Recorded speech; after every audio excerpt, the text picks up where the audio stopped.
अस्सलामुअलैकुम वरहमतुल्लाहि वबरकातुहू। ਤੁਹਾਡਾ ਆਪਣਾ ਮੇਜ਼ਬਾਨ ਅਖਤਰ ਸੁਲਝੰਜੂਆ 313 ਡਿਜੀਟਲ ਮੀਡੀਆ ਤੋਂ ਹਾਜ਼ਰ ਖਿਦਮਤ ਹੈ।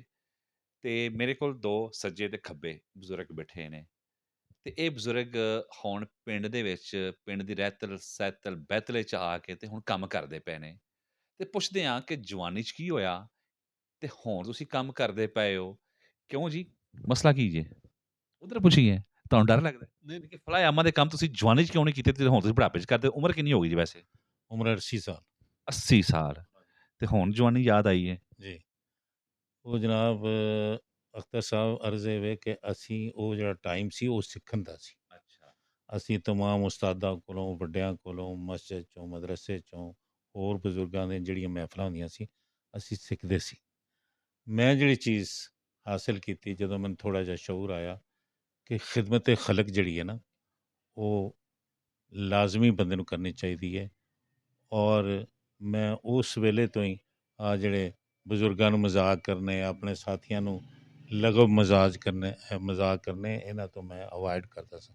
ਬਚਪਨ 'ਚ ਮੈਨੂੰ ਸ਼ਊਰ ਆ ਗਿਆ ਸੀ ਵੀ ਜਿਹੜੀਆਂ ਗਲਤ ਚੀਜ਼ਾਂ ਨੇ ਉਹ ਇਹ ਨੇ ਅਤੇ ਠੀਕ ਚੀਜ਼ਾਂ ਆ ਨੇ। ਉਹ ਫਿਰ ਅਖਤਰ ਸਾਹਿਬ ਜਦੋਂ ਅਸੀਂ ਪ੍ਰੈਕਟੀਕਲ ਲਾਈਫ ਜੁਆਇਨ ਕੀਤੀ ਅਤੇ ਉਹ ਜਿਹੜੀਆਂ ਖਾਹਿਸ਼ਾਂ ਸਨ ਖਿਦਮਤ ਕਰਨ ਦੀਆਂ ਉਹ ਬਾਕੀ ਸਨ। ਫਿਰ ਫੋਰਨ ਚਲੇ ਗਿਆ, ਉੱਥੇ ਨੌਕਰੀ ਕੀਤੀ ਅਤੇ ਵਾਪਸ ਆਇਆ ਅਤੇ ਸਾਨੂੰ ਉਸ ਉੱਥੇ ਬੈਠ ਕੇ ਵੀ ਅਸੀਂ ਖਿਦਮਤ ਜਿਹੜੀ ਹੈ ਨਾ ਆਪਣੇ ਮਦਰਸੇ ਦੀ, ਆਪਣੀ ਮਸਜਿਦ ਦੀ, ਆਪਣੇ ਲੋਕਾਂ ਦੀ, ਉਹ ਅਸੀਂ ਕਰਦੇ ਰਹੇ ਉੱਥੇ ਬੈਠੇ। ਹੁਣ ਇੱਥੇ ਆ ਗਏ ਪ੍ਰੈਕਟੀਕਲੀ, ਅਤੇ ਚੂੰਕਿ ਸਾਨੂੰ ਇਸ ਮਿੱਟੀ ਨਾਲ ਪਿਆਰ ਹੈ, ਮੈਂ ਆਪਣੀ ਗੱਲ ਕਰ ਰਿਹਾ ਕਿ ਇਸ ਮਿੱਟੀ ਨਾਲ ਪਿਆਰ ਹੈ। ਈਵਨ ਸਾਨੂੰ ਆਪਣੇ ਸਕੂਲ ਨਾਲ ਪਿਆਰ ਹੈ, ਆਪਣੀ ਮਸਜਿਦ ਜਿੱਥੇ ਅਸੀਂ ਕੁਰਾਨ ਮਜੀਦ ਪੜ੍ਹਿਆ, ਜਿੱਥੋਂ ਦੀਨੀ ਇਲਮ ਅਸੀਂ ਹਾਸਿਲ ਕੀਤਾ, ਉਹਨਾਂ ਨਾਲ ਪਿਆਰ ਮੁਹੱਬਤ ਤੇ ਅਟੈਚਮੈਂਟ ਹੈ। ਤੇ ਕਾਜ਼ੀ ਯੂਨਸ ਸਾਹਿਬ 80 ਸਾਲ ਉਮਰ ਹੋਈ ਏ ਤੇ ਦੁਨੀਆ ਦੇ ਕਿੰਨੇ ਕੁ ਮੁਲਕ ਘੁੰਮ ਫਿਰੇ ਹੋ ਤੇ ਕੀ ਉੱਥੋਂ ਸਿੱਖਿਆ ਹੋਵੇ ਤੇ ਕੀ ਸਮਝਿਆ ਪਾਕਿਸਤਾਨ ਦਾ এনवायरमेंट ਤੇ ਦੂਜੇ ਮੁਲਕਾਂ ਦਾ এনवायरमेंट ਤੇ ਫਿਰ ਆਪਣੀ ਮਾਂ ਧਰਤੀ 'ਚ ਦੁਬਾਰਾ 80 ਸਾਲ ਬਾਅਦ ਦੁਬਾਰਾ ਆ ਗਏ? ਹਾਂ, ਉਹ ਜੀ ਮੈਂ ਤਾਂ ਮਸ਼ਵਰਾ ਦੇਵਾਂਗਾ, ਇਹ ਮੇਰਾ ਕੁਝ ਸਾਰਾ ਕੁਝ ਦੁਨੀਆ ਫਿਰਨ ਤੋਂ ਬਾਅਦ ਮਸ਼ਰਕ ਤੋਂ ਮਗਰਬ, ਸ਼ਮਾਲ ਤੋਂ ਜਨੂਬ ਦੁਨੀਆ ਦੇਖੀ ਹੈ, ਵਾਕਈ ਦੇਖੀ ਹੈ, ਫਿਜ਼ੀਕਲੀ ਦੇਖੀ। ਅਸੀਂ ਚੌਥੀ ਕਲਾਸ ਵਿੱਚ ਸਾਨੂੰ ਮਾਸਟਰ ਆਪਣੇ ਟੀਚਰ 'ਚ ਜਹਾਂਦੀਦਾ ਦਾ ਲਫ਼ਜ਼ ਦਾ ਮਾਣਾ ਦੱਸਦੇ ਹੁੰਦੇ ਸਨ ਵੀ ਜਹਾਂਦੀਦਾ ਕਿਹਨੂੰ ਕਹਿੰਦੇ ਨੇ। ਉਹ now you can see I am the person ਜਹਾਂਦੀਦਾ। ਤੇ ਖੂਬਸੂਰਤੀ ਕਿਹੜੇ ਮੁਲਕ 'ਚ ਵੇਖੀ ਜੇ? ਖੂਬਸੂਰਤੀ, ਖੂਬਸੂਰਤੀ ਕਿਹੜੀ ਖੂਬਸੂਰਤੀ ਕਹਿੰਦੇ ਹੋ? ਇਨਸਾਨੀ ਹੁਸਨ ਕਹਿਣਾ ਚਾਹੁੰਦੇ ਹੋ ਜਾਂ ਕੁਦਰਤੀ ਹੁਸਨ? ਦੋਵੇਂ ਦੱਸ ਛੱਡੋ। ਦੋਵੇਂ। ਪਹਿਲੀ ਗੱਲ ਹੈ ਜੀ ਵੀ ਹਰ ਮੁਲਕ ਦੇ ਵਿੱਚ ਹੁਸਨ ਹੈ, ਹਰ ਮੁਲਕ ਦੇ ਵਿੱਚ ਹੁਸਨ ਹੈ, ਲੇਕਿਨ ਕਿਸੇ ਦੇ ਘੱਟ ਤੇ ਕਿਸੇ ਦੇ ਵੱਧ। ਜਿਹੜਾ ਇੰਟਰਨੈਸ਼ਨਲ ਹੁਸਨ ਹੈ, ਜਿਹੜਾ ਮੈਨੂੰ ਅਜੇ ਵੀ ਯਾਦ ਹੈ, ਭੁੱਲਦਾ ਨਹੀਂ ਪਿਆ।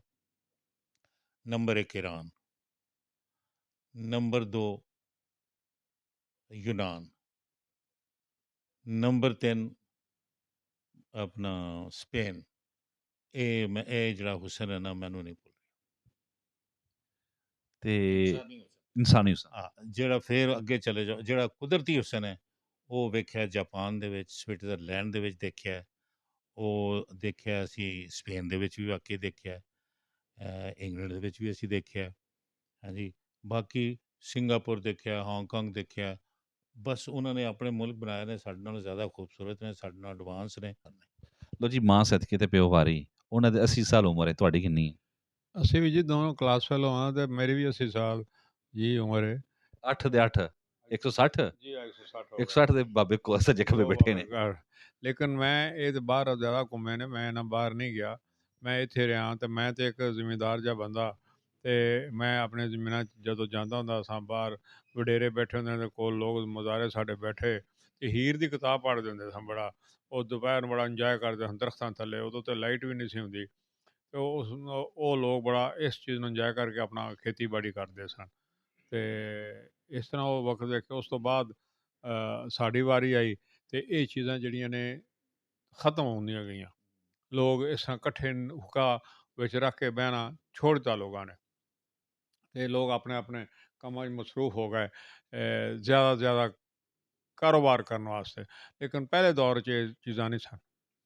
ਭਾਈਚਾਰੇ ਦੀ ਜ਼ਿਆਦਾ ਫਜ਼ਾ ਸੀ। ਹੁਣ ਉਹ ਚੀਜ਼ ਜਿਹੜੀ ਹੈ ਉਹ ਖਤਮ ਹੁੰਦੀ ਜਾਂਦੀ ਹੈ ਅਤੇ ਅਸੀਂ ਹੁਣ ਇਹ ਜਿਹੜੇ ਮੇਰੇ ਦੋਸਤ ਬੈਠੇ ਨੇ ਜਿਨ੍ਹਾਂ ਕਿ ਬਾਹਰ ਬਹੁਤ ਫਿਰ ਰਹੇ ਹਾਂ, ਅਸਾਂ ਇਹ ਸੋਚਿਆ ਇਹ ਮੈਂ ਖਾਨ ਸਾਹਿਬ ਔਰ ਇੱਕ ਅਖਤਰ ਰਸੂਲ ਸਾਹਿਬ ਨੇ ਕਿ ਅਸੀਂ ਕਿਉਂ ਨਾ ਕੋਈ ਐਸਾ ਹੁਣ ਕੰਮ ਕਰੀਏ ਇਸ ਤਰ੍ਹਾਂ ਆਪਣੇ ਇਲਾਕੇ ਦੀ ਫਲਾਹ ਬਹਬੂਦ ਵਾਸਤੇ। ਤਾਂ ਅਸੀਂ ਸੋਚ ਕੇ ਤੇ ਇੱਕ ਸੁਸਾਇਟੀ ਬਣਾਈ ਜਿਹਦਾ ਨਾਂ ਅਸਾਂ ਵਾਰਿਸ ਸ਼ਾਹ ਵੈਲਫੇਅਰ ਸੁਸਾਇਟੀ ਰੱਖਿਆ। ਆਪਣੇ ਬਚਪਨ ਦੇ ਵਿੱਚ ਕਿਹੜੇ-ਕਿਹੜੇ ਮਾਸਟਰਾਂ ਕੋਲੋਂ ਮਾਰ ਖਾਧੀ ਤੇ ਕਿਵੇਂ ਖਾਧੀ? ਹਾਂ, ਸਾਡੇ ਇੱਕ ਉਸਤਾਦ ਸਨ, ਉਹਨਾਂ ਦਾ ਨਾਂ ਸੀ ਚੌਧਰੀ ਰਹਿਮਤ ਅਲੀ। ਪਹਿਲੋਂ ਸਾਡਾ ਮਿਡਲ ਸਕੂਲ ਸੀ, 1960 'ਚ ਹਾਈ ਸਕੂਲ ਬਣਿਆ ਅਤੇ ਸਾਡੀ ਪਹਿਲੀ ਕਲਾਸ ਸੀ। ਅਸੀਂ ਹਾਈ ਸਕੂਲ ਤੇ ਉਦੋਂ ਇਹ ਪਹਿਲਾਂ ਚੌਧਰੀ ਰਹਿਮਤ ਅਲੀ ਮਿਡਲ ਸਕੂਲ ਦਾ ਹੈਡਮਾਸਟਰ ਸੀ, ਫਿਰ ਇਹ ਚੂੰਕਿ ਸੀਨੀਅਰ ਨਹੀਂ ਸੀ, ਇਹ ਮਿਡਲ ਦਾ ਹੀ ਰਿਹਾ। ਇੱਕ ਹੋਰ ਹੈਡਮਾਸਟਰ ਸਾਡੇ ਕੋਲ ਆਇਆ, 1 ਸਾਲ ਹੋ ਰਿਹਾ ਅਤੇ ਉਸ ਤੋਂ ਬਾਅਦ ਫਿਰ ਚੌਧਰੀ ਰਹਿਮਤ ਅਲੀ ਆਇਆ, ਜਿਹਨੇ ਕਿ ਰਿਟਾਇਰਮੈਂਟ ਵੀ ਇੱਥੋਂ ਹੀ ਲਈ ਔਰ ਹੁਣ 6 ਮਹੀਨੇ ਹੋ ਗਏ ਨੇ ਤਕਰੀਬਨ ਫੌਤ ਹੋਏ ਨੇ 104 ਸਾਲ ਦੀ ਏਜ 'ਚ। ਤੇ ਉਹਨਾਂ ਕੋਲ ਮਾਰ ਕਿਵੇਂ ਖਾਧੀ? ਉਹਨਾਂ ਇਤਨਾ ਮਾਰਦਾ ਕਿ ਇੱਕ ਦਿਨ ਉਹਨਾਂ ਮੈਨੂੰ ਕਿਹਾ ਕਿ ਯਾਰ ਮੇਰਾ ਡੰਡਾ ਹੈ, ਬੈਂਤ ਦਾ ਡੰਡਾ ਹੁੰਦਾ ਸੀ, ਇਹ ਯਾਰ ਜ਼ਿਆਦਾ ਲੰਮਾ ਹੈ ਤੇ ਇਹਨੂੰ ਜ਼ਰਾ ਠੀਕ ਰੱਖ ਲਿਆ। ਮੈਂ ਬਾਹਰ ਨਿਕਲਿਆ ਤੇ ਬੱਚੇ ਇਤਨੇ ਖੁਸ਼ ਹੋਏ ਸਾਰੇ ਮੇਰੇ ਕਲਾਸ ਵਾਲੋਂ ਕਿ ਮੈਨੂੰ ਉਹਨਾਂ ਪੁੱਛਿਆ ਕਿ ਡੰਡਾ ਕਿੱਧਰ ਚੱਲਿਆ। ਮੈਂ ਕਿਹਾ ਯਾਰ ਚੌਧਰੀ ਸਾਹਿਬ ਦਾ ਡੰਡਾ ਚੁਰਾ ਕੇ ਮੈਂ ਕਿਤੇ ਸੁੱਟਣ ਚੱਲਿਆ ਕਿਉਂਕਿ ਸਾਨੂੰ ਉਹ ਹੱਥਾਂ ਦੇ ਸਾਡੇ ਅੰਗੂਠਿਆਂ ਤੇ ਦਰਦ ਹੁੰਦੀ ਸੀ, ਇੰਨਾ ਮਾਰਦੇ ਹੁੰਦੇ ਸਨ। ਤੇ ਉਹ ਮੈਂ ਜੇ ਡੰਡਾ ਲਾ, ਬੜੇ ਲੜਕੇ ਸਾਰੇ ਬੜਾ ਖੁਸ਼ ਹੋਏ ਕਿ ਆ ਚੰਗਾ ਕੀਤਾ, ਇਹ ਮਗਰੋਂ ਐਨ ਲੱਗਾ ਡੰਡਾ। ਲੇਕਿਨ ਮੈਂ ਤਾਂ ਆ ਰਿਹਾ ਸਾਂ ਥਰਕਾਨ ਕੋਲ ਛੋਟਾ ਕਰਾਉਣ ਵਾਸਤੇ ਕਿ ਉਹ ਆਉਂਦਾ ਚੌਧਰੀ ਸਾਹਿਬ ਆਉਂਦੇ ਸੀ ਕਿ ਯਾਰ ਇਹ ਲੰਮਾ ਜ਼ਿਆਦਾ, ਇਹ ਸਹੀ ਵੱਜਦਾ ਨਹੀਂ, ਤੇ ਮੈਂ ਹੋਰ ਛੋਟਾ ਕਰਾ ਜਾ ਕੇ ਦਿੱਤਾ। ਤੇ ਕਾਜ਼ੀ ਯੂਨਸ ਸਾਹਿਬ ਤੇ ਜਨਾਬ ਨੇ ਕਿਵੇਂ ਮਾਰ ਖਾਧੀ ਬਚਪਨ ਦੇ ਵਿੱਚ ਉਸਤਾਦਾਂ ਦੇ ਕੋਲੋਂ? ਪਹਿਲੀ ਤੋਂ ਲੱਗ 10ਵੀਂ ਤੱਕ ਮੈਂ ਤਿਲਾਵਤ ਕੀਤੀ, ਉਸ ਤੋਂ ਮੇਰਾ ਨਾਮ ਮੌਲਵੀ ਪੈ ਗਿਆ।